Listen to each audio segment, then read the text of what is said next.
গত 26 ডিসেম্বর 2022 সালে rapid action ব্যাটালিয়নে যোগদান করি। এরপর দীর্ঘ 1 বছর 4 মাস সময় আমি র্যাব 13 রংপুরের অধিনায়ক হিসেবে সফলতার সাথে আমার দায়িত্ব পালন শেষে গত 24 এপ্রিল আমি র্যাব ফোর্সেস হেডকোয়ার্টারে আইন এবং গণমাধ্যম শাখার পরিচালক হিসেবে আমার নতুন দায়িত্ব শুরু করেছি। আমি ইতিপূর্বে 2007 থেকে 2009 সাল পর্যন্ত র্যাবের 2টি ব্যাটালিয়ন র্যাব 4 এবং র্যাব 5 এর উপপরিচালক হিসেবে আমার দায়িত্ব পালন করেছি। আমি 1995 সালে বাংলাদেশ নৌবাহিনীতে অফিসার ক্যাডেট হিসেবে যোগদান করি এবং 1997 সালের 1 জুলাই এক্সিকিউটিভ ব্রাঞ্চের কমিশন লাভ করি। বাংলাদেশ নৌবাহিনীর বিভিন্ন জাহাজ এবং ঘাঁটির অধিনায়ক এবং প্রধান নির্বাহীর দায়িত্ব পালন শেষে আমি র্যাপিড অ্যাকশন ব্যাটালিয়নে প্রেশনে যোগদান করেছি এবং আপনাদের সাথে কাজ করার এক অনন্য সুযোগ পেয়েছি। আমার এই বক্তব্যের শুরুতে আমি পুরাতন একটি ল্যাটিন প্রবাদ দিয়ে আমার কথা শুরু করতে চাই। ভক্স পপুলাই ভক্স দেই, যার মানে হচ্ছে জনগণের কণ্ঠস্বরই ঈশ্বরের কণ্ঠস্বর। এবং আমার সামনে আপনারা সম্মানিত সাংবাদিক বৃন্দ উপস্থিত আছেন, আপনারা সেই কণ্ঠস্বর মানুষের সামনে তুলে ধরেন।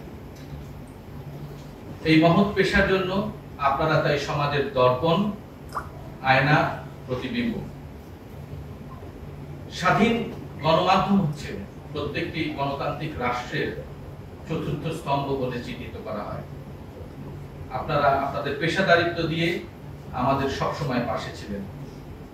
র্যাপিড অ্যাকশন ব্যাটালিয়ন আজকে যে মানুষের আশা, ভরসা, নির্ভরতা, আস্থার জায়গা তৈরি করে নিয়েছে, আমাদের সেই কর্মকাণ্ডকে আপনারাই আপনাদের মানুষের সামনে আপনাদের কলম দিয়ে ফুটিয়ে তুলেছেন।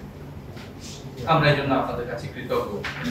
আপনাদের মেধা এবং মনন দিয়ে উৎসরিত হয়েছে দেশপ্রেম এবং কর্তব্যনিষ্ঠা।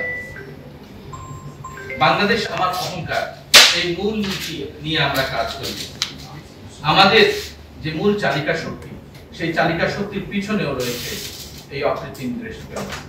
আর তাই আমরা সবসময় আপনাদেরকে সাথে পেয়েছি, আপনারা আমাদের সাথে ছিলেন, আছেন এবং ভবিষ্যতেও ইনশাআল্লাহ থাকবেন।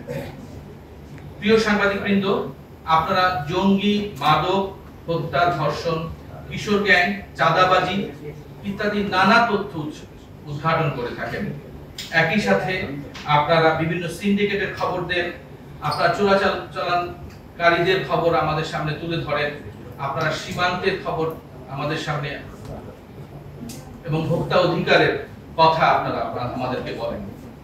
আপনারা সবসময় আমাদের সাথে কাজ করেন এবং আপনাদের এই কর্মতৎপরতা সর্বমহলে সবসময় প্রশংসিত হয়ে থাকে। আমার ব্যক্তিগত এবং পেশাগত জীবন সম্পর্কে আপনারা ইতিমধ্যেই অবগত হয়েছেন। আমাকে আপনাদের সাথে কাজ করার, এই লিগ্যাল এন্ড মিডিয়া উইং এর পরিচালক হিসেবে কাজ করার যে অনন্য সুযোগ র্যাব সদর দপ্তর দিয়েছে, এজন্য আমি র্যাব সদর দপ্তরের সম্মানিত মহাপরিচালক সহ সকল ঊর্ধ্বতন কর্তৃপক্ষের কাছে আমার আন্তরিক কৃতজ্ঞতা জানাচ্ছি। আপনারা আমাকে সব সময় সত্য এবং ন্যায়ের পথে পাবেন, সততা এবং স্বচ্ছতার মাঝে পাবেন। আমি কোনো সেলিব্রিটি হতে আসি নাই। আমি শুধু আপনাদেরকে একটি কথা বলতে চাই, প্রতিটি র্যাব সদস্যের মনে যে মহৎ দেশপ্রেম কাজ করে, আমার মধ্যেও তাই এবং আমিও তাই দেশপ্রেমের ব্রত নিয়ে আপনাদের সামনে এসে দাঁড়িয়েছি। আপনারা ইতিপূর্বে যেভাবে র্যাবের সাথে ছিলেন, আগামীতে আরো সুন্দরভাবে আমরা কাজ করব। আমরা এমন একটি বাংলাদেশ গড়ব যে বাংলাদেশ হচ্ছে স্মার্ট বাংলাদেশ। এই স্মার্ট বাংলাদেশ হবে মাদক মুক্ত, সকল অপরাধ, অন্যায়, অবিচার এবং সকল প্রকার হানাহানি মুক্ত একটি বাংলাদেশ। আমরা আমাদের কাজের মাধ্যমে সেই বাংলাদেশকে, সেই সোনার বাংলাদেশ করব এবং আপনাদেরকে আমরা তাই সাথে চাই।